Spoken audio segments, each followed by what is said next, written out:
সত্যিকার অর্থে আমরা যারা বাঙালি, আমাদের কাছে হিন্দু মুসলমান এই টপিকটা নিয়ে আলোচনা করা অত্যন্ত দুর্ভাগ্যের। বাঙালি হিসাবে আমাদের কাছে অত্যন্ত কষ্টের। আমরা দেখেছি যে 2014 সালে বর্তমান যে কেন্দ্রীয় সরকার ক্ষমতায় আছে, তারা ক্ষমতায় আসার পর থেকে নিয়ে সারা ভারতবর্ষের বিভিন্ন রাজ্যে এই হিন্দু মুসলিমের যে বিভেদ, এটা কিন্তু আমরা দেখতে পাচ্ছি। আমার পূর্বের বক্তা এবং সম্মানীয় প্রাক্তন রাজ্যপাল মহোদয় তিনি বলেছেন, অনেক কথা আমি শুনেছি। তিনি পশ্চিমবঙ্গ সরকারের মাদ্রাসা শিক্ষা ব্যবস্থা নিয়ে তিনি বলেছেন যে 5,602 কোটি টাকা যে বরাদ্দ, এটা তিনি অসত্য বলেছেন। আমাদের পশ্চিমবঙ্গ সরকারের যে দপ্তর রয়েছে মাদ্রাসা শিক্ষা এবং সংখ্যালঘু উন্নয়ন দপ্তর, যে দপ্তরের অধীনে 5,602 কোটি টাকা বরাদ্দ হয়েছে, তার মানে শুধু মাদ্রাসা শিক্ষা ব্যবস্থার জন্য এই টাকা বরাদ্দ হয়নি, হয়েছে সংখ্যালঘু উন্নয়ন এবং মাদ্রাসা শিক্ষা ব্যবস্থার জন্য। আমি বলে রাখি সম্মানীয় তথাগত রায় মহাশয়কে, আপনি মাদ্রাসা নিয়ে যে উক্তি করলেন, এটা আপনার কাছ থেকে আমরা কখনো আশা করিনি, কারণ আপনি একটা রাজ্যের রাজ্যপালের মতো একটা গুরুত্বপূর্ণ পোস্টে আপনি ছিলেন। মাদ্রাসায় শিক্ষার ব্যাপারে আপনার হয়তো জানা নেই, স্বাধীন ভারতবর্ষের প্রথম শিক্ষামন্ত্রী মাওলানা আবুল কালাম আজাদ তিনি মাদ্রাসা পড়ুয়া ছিলেন। আজকে আমাদের পশ্চিমবঙ্গের সংখ্যালঘু দপ্তরের অন্যতম সচিব, একজন দক্ষ আইএএস অফিসার, তিনি মাদ্রাসা পড়ুয়া ছিলেন। মাদ্রাসায় ধর্মীয় শিক্ষার সাথে সাথে আধুনিক শিক্ষা, বিজ্ঞান এবং বিভিন্ন সাবজেক্ট সেখানে শেখানো হয়। মাদ্রাসায় শুধু ধর্মীয় শিক্ষা দেওয়া হয় না, মাদ্রাসার ছেলেমেয়েরা আজকে এমবিবিএসে চান্স পাচ্ছে, তারা ইঞ্জিনিয়ারিং পড়ছে, তারা ভারতবর্ষ এবং বিশ্বের বিভিন্ন সেক্টরে যে তারা নিজেদের মতো সুনাম অর্জন করে তারা দেশের সুনামটাকে তারা বিশ্বের মানচিত্রে তারা নিয়ে আসছেন। তাই মাদ্রাসা শিক্ষা নিয়ে অন্তত বিজেপির মুখ থেকে এটা আমরা আশা করি না যে মাদ্রাসা নিয়ে তারা যে অপপ্রচার সারা ভারতবর্ষের বিভিন্ন প্রান্তরে করছে। মাদ্রাসা একটা আরবি শব্দ, যার বাংলা অর্থ স্কুল, বিদ্যালয়, যেখানে শিক্ষাই দেওয়া হয়। তিনি আরেকটি কথা বলেছেন মুসলিমদের জন্ম নিয়ে। মুসলিমরা একাধিক জন্ম তারা দিয়ে থাকেন, এটা তিনি বলছেন, খুব ভালো কথা, কিন্তু তিনি ভুলে গেছেন তাদের যিনি নেতা মোহন ভগবত, তিনি বলেছেন যে একাধিক সন্তান জন্ম দাও এবং তাদের সমস্ত কথাই মুসলিমদেরকে ভারতবর্ষের মানচিত্র থেকে মুছে দেওয়া। আমরা ভারতবর্ষে জন্মগ্রহণ করে কি কোনো পাপ করেছি? ভারতবর্ষের স্বাধীনতা সংগ্রামে মুসলিমদের কি অবদান ছিল না? এই প্রশ্নটা আমি দর্শকদের কাছে করতে চাই। আজকে 1947 সালে ভারতবর্ষ স্বাধীন হয়েছে। স্বাধীন হওয়ার পিছনে এই ভারতবর্ষের হিন্দু, মুসলিম, জৈন, শিখ, ইসাই, জাতি, ধর্ম, দল, মত নির্বিশেষে সমস্ত মানুষের অবদান ছিল। সবার ঐকান্তিক প্রচেষ্টার ফলে ভারতবর্ষ স্বাধীনতা লাভ করেছে। আমরা মুসলিমরা ভারতবর্ষ, আমরা পতাকাকে সম্মান করি, ভারতবর্ষের আইন কানুনকে আমরা সম্মান করি, ভারতবর্ষের সমস্ত কৃষ্টি কালচারকে আমরা সম্মান করি।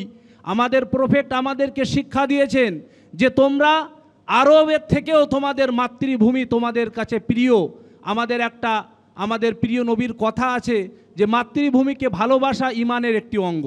আমাদের কাছে আমাদের দেশ আগে, আমরা আমাদের দেশটাকে সবথেকে মায়ের চেয়েও বেশি ভালোবাসি। এই মহান দেশে আমরা জন্মগ্রহণ করেছি, আবার এই দেশে আমরা বিদায় নেব, এই দেশে আমাদের কবর হবে। তাই সম্মানীয় তথাগত রায় মহাশয়ের কাছে আমি অনুরোধ করে বলবো যে আপনারা হিন্দু মুসলিমদের মধ্যে বাংলার যে ঐক্য, তাদের যে ভ্রাতৃত্ব, এটাকে নষ্ট করবেন না। আপনি আরও বলেছেন আমাদের কলকাতার মাননীয় মহানাগরিক ফিরহাদ হাকিম সাহেব সম্পর্কে। আপনার জানা দরকার যে যখন তিনি কলকাতার 5টি এক বড় ক্লাব, যেখানে বড় পুজো হয়, চেতলা অগ্রগামী ক্লাবে তিনি যখন সম্পাদক হিসাবে দায়িত্ব পালন করেন তখন তিনি সাম্প্রদায়িক হন না, কারণ তিনি পুজো কমিটির সম্পাদক। তিনি যখন তার সম্প্রদায়কে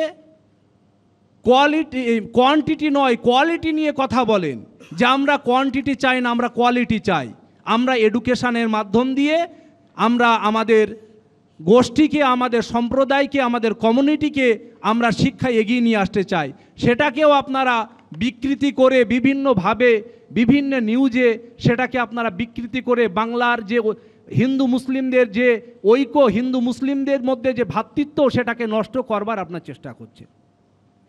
বাংলার মানুষ আপনাদের এই কথা, আপনাদের এই পরিকল্পনা তারা বুঝে ফেলেছে। বাংলার হিন্দু মুসলিম আপামর জনগণ, শিখ ইসাই সমস্ত সম্প্রদায়ের মানুষ আপনাদেরকে প্রত্যাখ্যান করেছে, কারণ মানুষ ধর্মের ভিত্তিতে তাদের মূল্যবান ভোট দেয় না, মানুষ দেয় উন্নয়নের ভিত্তিতে তাদের মূল্যবান ভোট। আপনারা উন্নয়নের কথা বলুন, দেখবেন মানুষ আপনাদের পাশে আসবে। আপনারা ধর্মের কথা বলে মানুষের কাছে ভোট চাইলে হিন্দু মুসলিম জৈন শিখ ইসাই কোনো সম্প্রদায়ের মানুষ এটা কখনো মেনে নেবে না, কারণ বাংলা জানে যে এই বাংলা নজরুল ইসলামের বাংলা, এই বাংলা রবীন্দ্রনাথ ঠাকুরের বাংলা, এই বাংলা স্বামী বিবেকানন্দের বাংলা, এই বাংলা আমাদের সবার বাংলা। এই বাংলায় বাকিবিল্লার যতটা অধিকার আছে, এই বাংলায় আপনাদের ততটা অধিকার আছে, আমাদের সুমনদা আমাদের সবার ততটা অধিকার আছে। বাংলায় আমরা জন্মগ্রহণ করেছি, বাংলার পুজো আমাদের হিন্দু মুসলিম সমস্ত সম্প্রদায়ের মানুষ তারা দেখবেন যায়, এবং অনেক জায়গায় আমরা এটা দেখি যে সেখানে হিন্দু সম্প্রদায়ের থেকে মুসলিম সম্প্রদায়ের মানুষ সেখানে বেশি অংশগ্রহণ করে, এটা বাংলার ঐতিহ্য। আবার যখন আমাদের পবিত্র ঈদ হয় আমরা দেখি যে এই ঈদে আবার হিন্দু সম্প্রদায়ের মানুষ তারাও লাচ্চা সিমাই খেতে তাদের বন্ধু প্রিয়জন মানুষদের কাছে তারাও ছুটে যায়। এটা বাংলার কৃষ্টি, এটা বাংলার সংস্কৃতি। বাংলার কখনো এই ধর্মের ভিত্তিতে, আপনাদের এই যে ধর্মের ভিত্তিতে ভাগ করে ভোট আপনারা যে করতে চাইছেন, এটা কখনো সফল হবে না। আমি আবারও বলি, বিজেপি নেতারা যেভাবে মুসলিমদেরকে জেহাদি, মোল্লা, পাকিস্তানি বা বিভিন্নভাবে মুসলিমদেরকে আক্রমণ করে, সত্যিকারের অর্থে আমি অল ইন্ডিয়া ইমাম অ্যাসোসিয়েশনের সভাপতি হিসাবে আমাদেরকে এটা ব্যথিত করে যে আমরা একটা রাজনৈতিক দলের নেতাদের কাছ থেকে এই রকম কথা আমরা শুনি। এটা আমাদের কাছে অত্যন্ত ব্যথার, বেদনার, কারণ মুসলিমদেরকে তারা ভালোবাসতে পারেনি, মুসলিমদেরকে বিভিন্ন রকম বিরূপ মন্তব্য করে মুসলিমদেরকে তারা দূরে সরে রেখেছে, সেই জন্য মুসলিমরা তাদের থেকেও মুখ ফিরিয়ে নিয়েছে। আমরা দেখেছি বিজেপি শাসিত যে সমস্ত রাজ্যগুলো আছে, সেই রাজ্যগুলোতে একের পর এক সংখ্যালঘুদের উপর আক্রমণ হয়েছে, সেটা নিয়ে বিজেপি নেতারা কিন্তু কোনো রকম উচ্চবাচ্য তারা করেনি, এ নিয়ে বরং তারা নীরব থেকেছে, আমরা দেখেছি। এটা আমাদের কাছে, কারণ আমরা জানি যে একটা শাসকের কি দায়িত্ব আছে, একটা শাসকের দায়িত্ব হচ্ছে, একটা সরকারের দায়িত্ব হচ্ছে তার রাজ্যের সংখ্যালঘুদের নিরাপত্তার দায়িত্ব তাদেরকে নিতে হয়, তার সরকারকে নিতে হয়, এবং যারা সংখ্যাগুরু আছে তাদেরও দায়িত্ব নিতে হয় সংখ্যালঘুদের নিরাপত্তা। একটা মায়ের কোলে যেমন তার বাচ্চা সুরক্ষিত থাকে, তার বেবি সুরক্ষিত থাকে, সংখ্যাগুরুদের কাছে সংখ্যালঘুরাও ঠিক সেই রকম সুরক্ষিত থাকে। আমরাই তো সারা ভারতবর্ষের মধ্যে দায়িত্ব নিয়ে বলতে পারি, সারা ভারতবর্ষের মধ্যে আমরাই সর্বপ্রথমে বাংলাদেশে সংখ্যালঘুদের উপর যে আক্রমণ হয়েছিল, আমরাই সর্বপ্রথম লেটার দিয়ে মোহাম্মদ ইউনুসকে আমরা বলেছিলাম যেটা অন্যায়, ইসলাম এটা কখনো অনুমোদন পারমিট করে না। আমরা সোচ্চার হয়েছিলাম। আমরা একটা হিন্দু সংখ্যালঘু হিন্দু এরিয়াতে যদি একটা মুসলিমরা সংখ্যালঘুদের উপরে কোনো আক্রমণ করে, আমরাই সর্বপ্রথমে তার বিরুদ্ধে সোচ্চার হব, কারণ আমরা তখন বুঝে নেব যে এরা মুসলিমের নাম ভাঙিয়ে সংখ্যালঘুদের উপর আক্রমণ করতে চাইছে। এটা ইসলামও পারমিট করে না, আমরাও পারমিট করি না। আমাদের একটাই আওয়াজ যে আমরা যেমন নিজ ধর্মে আস্থাশীল, পরধর্মে আমরা শ্রদ্ধাশীল। নিজ ধর্মকে আমরা যেমন মেনে চলি, নিজ ধর্মকে যেমন আমরা খুব মেনে চলি, তার সাথে সাথে পরধর্মকে আমরা সম্মান শ্রদ্ধা জানাই। এটা ইসলাম আমাদেরকে শিখিয়েছে। তাই আজকের বাংলার মানুষের কাছে আমি আবেদন করব যে আপনারা উন্নয়নের পক্ষে আপনারা আপনাদের মূল্যবান ভোট দেবেন। উন্নয়ন যারা করছে সুখে দুঃখে পাশে আপনারা যাদেরকে পাবেন তাদের পাশে আপনারা থাকবেন। ধর্মের ভিত্তি নিয়ে যারা ধর্মের হিন্দু মুসলিমদের ডিভাইডেশন যারা করতে চায় তাদের থেকে আপনারা দূরত থাকবেন। আপনাদের সকলকে আরও একবার আন্তরিক অভিনন্দন, আন্তরিক মোবারকবাদ জানিয়ে আমি এবিপি আনন্দের সমস্ত দর্শককে আন্তরিক অভিনন্দন মোবারকবাদ জানিয়ে আমি আমার সংক্ষিপ্ত বক্তব্য ইতি করছি। সকলে ভালো থাকুন, সুস্থ থাকুন।